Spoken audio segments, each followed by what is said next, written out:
नेता, अभिनेता और अभिनेत्री इन लोगों का कॉम्बिनेशन था। आप समझ सकते हैं कि ऐसी कॉम्बिनेशन आप शायद उत्तर प्रदेश में इससे पहले शायद कभी देखें।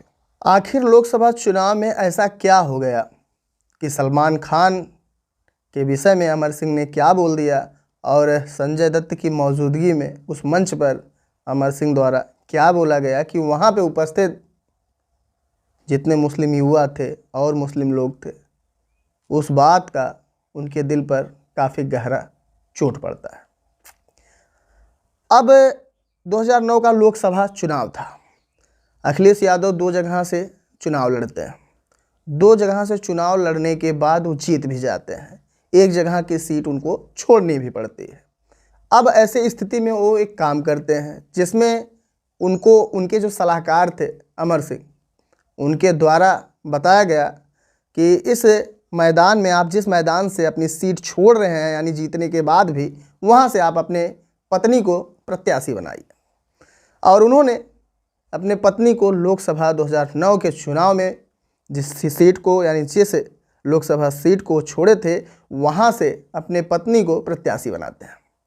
अब वहाँ पे बॉलीवुड के सेलिब्रिटी के साथ साथ वहाँ पे नेतागढ़ जितने थे सब मौजूद थे। अब वहाँ पे संजू बाबा यानी मुन्ना भाई आपके संजय दत्त वहाँ पे आए। उनसे जो है अमर सिंह कहें कि आपको स्पीच देना है, तो संजय दत्त भी कहें कि हम भाषण देना नहीं जानते हैं और जब हमें भाषण देना ही नहीं आता है तो मैं मंच साझा क्यों करूं, यानी मैं भाषण क्यों दूं। तो उन्होंने कहा कि आपके पिता लखनऊ आए थे, उसके बारे में बता दीजिएगा, गांधीगिरी के बारे में 2-4 शब्द बोलिएगा और जो है लास्ट में 1-2 शायरी बोल दीजिएगा। अब बेचारे संजय दत्त वहाँ पे बैठे थे और हमारा ये उत्तर प्रदेश है, आप भली बात जानते हैं कि हमारे उत्तर प्रदेश में जो नेता होते हैं, हर 1-2 व्यक्ति के बाद एक नेता होता है। जो 1-2 व्यक्ति के बाद नेता होते हैं उनका भाषण भी अच्छा होता है और कह लीजिए कि उत्तर प्रदेश की राजनीति में हर एक व्यक्ति कहीं ना कहीं सामाजिक स्तर से ही राजनीति बचपन से ही सीखना शुरू कर देता है। अब संजय दत्त सोचे कि हमें तो 3 मुद्दे पे बोलना है। अब हम 3 मुद्दे पे बोलेंगे। एक, हमारे पिताजी लखनऊ आए थे और हमें जो है थोड़ा सा गांधीगिरी के बारे में बताना है और जो शायरी 2-3 बोलना है। लेकिन उनसे पहले उनको जो शायरी बोलनी थी और उनके पिताजी के बारे में बोलना था, पहले जो नेता आते हैं तो संजय दत्त के जो पिताजी लखनऊ आए हुए थे उसके बारे में वो नेता पहले बोल देता है, यानी उनका पहला पॉइंट कैंसिल हो जाता है। अब संजय दत्त सोचते हैं कि चलिए अभी तो 2 पॉइंट हमारा बचा हुआ है। उसी बीच में फिर कोई नेता आते हैं, वो भी उनका दूसरा पॉइंट फिर बोल जाते हैं कि संजय दत्त ने गांधीगिरी फैलाई है, गांधीगिरी का काम किया है, यानी उनके फिल्मों में कोई फिल्म उनकी थी जिसमें गांधीगिरी को दिखाया गया था। अब यानी उनका दूसरा पॉइंट भी कैंसिल हो गया। अब आते हैं तीसरी पॉइंट पे, जो शायरी बोलना था वो नेता उनकी शायरी भी छीन ले जाता है, यानी वो शायरी भी बोल देता है। अब इतना बोलने के बाद संजय दत्त के पास कोई शब्द ही नहीं बचते हैं, तो वहाँ पे वो जाते हैं मंच पे। हालांकि ये बात जो है संजय दत्त एक अपने इंटरव्यू में बताते हैं कि हमें जो है जब हम भाषण के लिए मना किए थे तो अमर सिंह जी जब थे तब हमसे कहें कि आप जो है इन 3 पॉइंट पे आपको बोलना है और नॉर्मल है, आप बोल सकते हैं। तो उन्होंने अपने इंटरव्यू में इतनी बातें बताए थे। लेकिन सबसे बड़ा सवाल ये है कि अमर सिंह ऐसा क्या बोल दिए थे सलमान खान को कि वहाँ पे उपस्थित जो मुस्लिम थे, जो मुस्लिम भाई थे, उनको बुरा लग गया था। और ये हम आपको दैनिक भास्कर की रिपोर्ट के अनुसार बता रहे हैं। ये हमारा कुछ व्यक्तिगत नहीं है। आज आप समझ सकते हैं कि ये खबर काफ़ी यूनिक है और यूनिक होने के साथ साथ आप जानते हैं कि हमारे जो युवा हैं बॉलीवुड सेलिब्रिटी को काफ़ी पसंद करते हैं, राजनीतिक स्तर से जो युवा नेता हैं उनको पसंद करते हैं और जो समाज में अच्छे नेता कार्य करते हैं उनको भी पसंद करते हैं। तो काफ़ी अच्छा टॉपिक है और इस टॉपिक को आप सुनिएगा और हम आपको बताते हैं कि सलमान खान को अमर सिंह जी क्या बोले थे।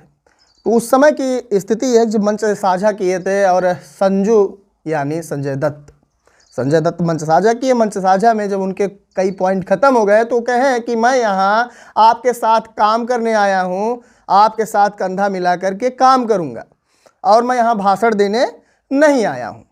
अब इतना सब बोलने के बाद में जब अमर सिंह माइक पे आते हैं तो सलमान खान को वांटेड बोल देते हैं। अब वांटेड के साथ कुछ ऐसे शब्द भी जोड़ के बोल देते हैं कि जो है वहाँ पे उपस्थित मुस्लिम भाइयों को बुरा लग जाता। जब ये बात बुरी लगती है तो वहाँ पे डिम्पल यादव के विरोधी, यानी आप समझ सकते हैं वहाँ पे राज बब्बर जी थे, यानी विरोधी मतलब राजनीतिक स्तर से, यानी ये सपा से लड़ रही थी, ये इनके विपरीत पार्टी से राज बब्बर लड़ रहे थे।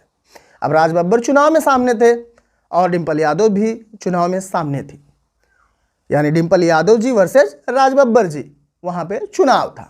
अब वहाँ पे जो वोट का सिस्टम था इस तरह से था कि लग रहा था कि यहाँ पे बॉलीवुड के जो सेलिब्रिटी आए हैं, यहाँ पे एक माहौल क्रिएट हुआ और माहौल क्रिएट होने के बाद वहाँ पर डिम्पल यादव जी जीत जाएंगे।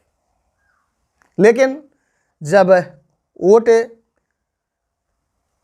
पड़ना शुरू हुआ, यानी वहाँ पर, और जब वोट की अंतिम में काउंटिंग होनी शुरू हुई तो शुरू में तो डिम्पल जी आगे थी, लेकिन लास्ट 2 घंटे में एक खेल होता है और वहाँ पर राज बब्बर आगे हो जाते हैं और कई हज़ार वोट से इनको पीछे करके 2 घंटे के, लास्ट के 2 घंटे राज बब्बर के साथ होते हैं और उसी लास्ट के 2 घंटे में राज बब्बर चुनाव में जीत दर्ज करते हैं और वहाँ से सपा की जो डिम्पल यादव जी थी हार गई थी। 2024 का जो चुनाव है ये भविष्य के गर्त में छिपा हुआ है, अभी इसका कोई फैसला नहीं किया जा सकता, लेकिन जब वोट यहाँ पे पड़ जाएगा, इसकी लास्ट में जब काउंटिंग होगी उसी समय ये तय हो जाएगा कि 2024 लोकसभा चुनाव में कौन सी पार्टी बाजी मार ली है। लेकिन यह 2009 के लोकसभा चुनाव का वर्णन था। हमें उम्मीद है ये स्टोरी काफ़ी आपको अच्छी लगी होगी, ये जो खबर है काफ़ी आपको अच्छी लगी होगी।